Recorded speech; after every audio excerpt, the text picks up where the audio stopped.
Nakilala ko siya sa isang malutong na gabi ng Taglagas.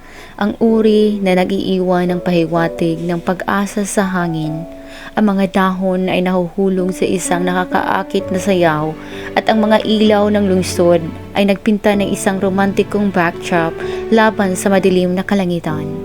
Hindi ko alam, malapit nang magbago ang buhay ko na hindi ko akalain. Ang pangalan niya ay Dominic. Isang lalaking may misteryosong aura na tila dinala akong parang gamo-gamo sa apoy. Matangkad, maitim, at gwapo. Nagpahayag siya ng kumpiyansa at isang tiyak na panganib na nagdulot ng parehong panginginig at pananabik sa aking kulugod. Nag-cross ang aming mga landas sa hindi naasahang paraan. Sa isang kakaibang cafe sa sulok ng mataong kalye. Ako ay engrossed sa aking libro, sinubukan upang makatakas sa makamundong routine ng buhay. Nang ang kanyang presensya ay pumuno sa silid. Lumapit siya sa mesa ko na may kumpiyansa na hakbang. Ang mapupusok niyang mga mata ay nakatutok sa akin. "Would you mind if I sit beside you?" Tanong niya na may malabong ngiti sa labi.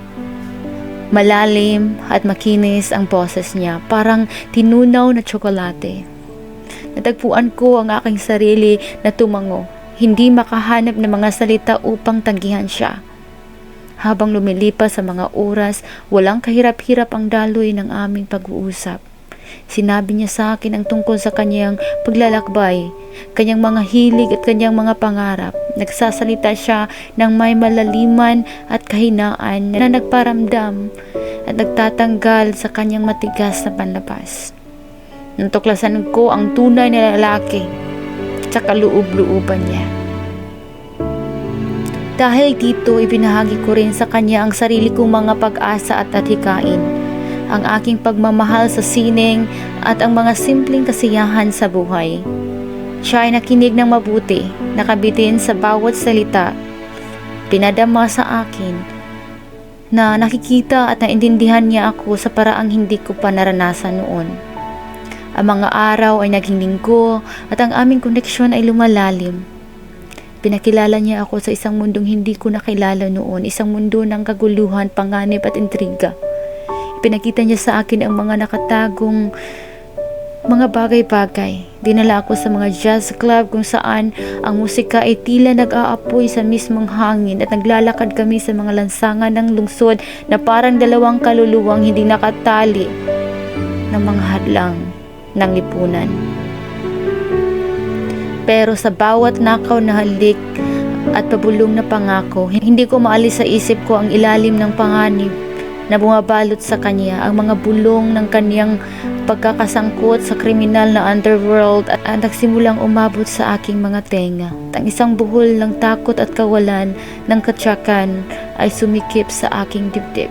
Nais kong maniwala na ang pag-ibig ay kayang talunin ang lahat. Ngunit ang katotohanan ay isang paulit-ulit na pag-iisip sa likod ng aking isipan. Isang nakakamatay na gabi, habang nakatayo kami sa isang rooftop kung saan natatanaw ang lungsod. Nayakap niya ako ng mahigpit. Ang kanyang mga daliri ay sumusubaybay sa mga pinong pattern ng aking balat. "I have to tell you something."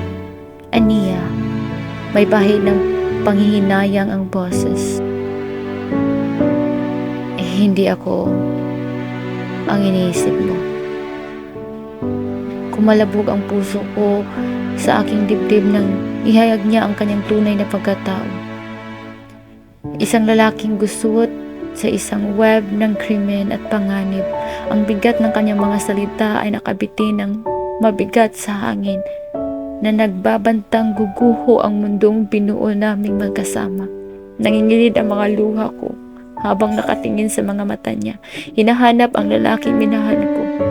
Wala akong pakialam sa nakaraan mo. Ang bulong ko, nanginginig ang boses ko.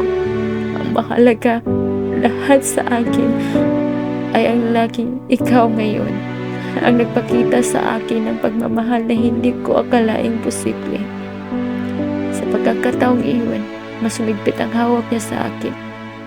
Magkahalong desperasyon at ginhawa ang yakap niya. Alam namin mapupuno ng mga hamon ang hinaharap, ngunit handa kaming harapin ang mga ito ng magkasama.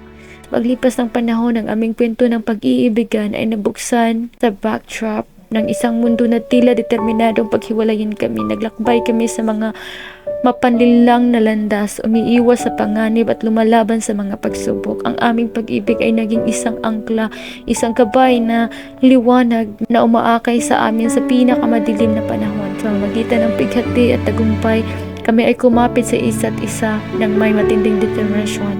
Ang aming kwento ng pag-ibig ay hindi kinaugalian. Isang kwento ng dalawang kaluluwa mula sa magkaibang mundo na nakahanap ng aliw at simbuyong ng damdamin sa mga bisig ng isa't isa. Kaya naman, nang lumubog ang araw sa ilalim ng apple tanaw, sa malutong na gabi ng Taglagas kung saan nagsimula ang lahat, pagkakahawak kamay kaming nakatayo, handang harapin ang anumang hamon sa hinaharap. Ang aming kwento ng pag-ibig ay isang testamento sa kapangyarihan ng koneksyon, ang katatagan ng puso, at ang kagandahan ng paghahanap ng pag-ibig sa mga hindi inaasahang lugar. Wakas.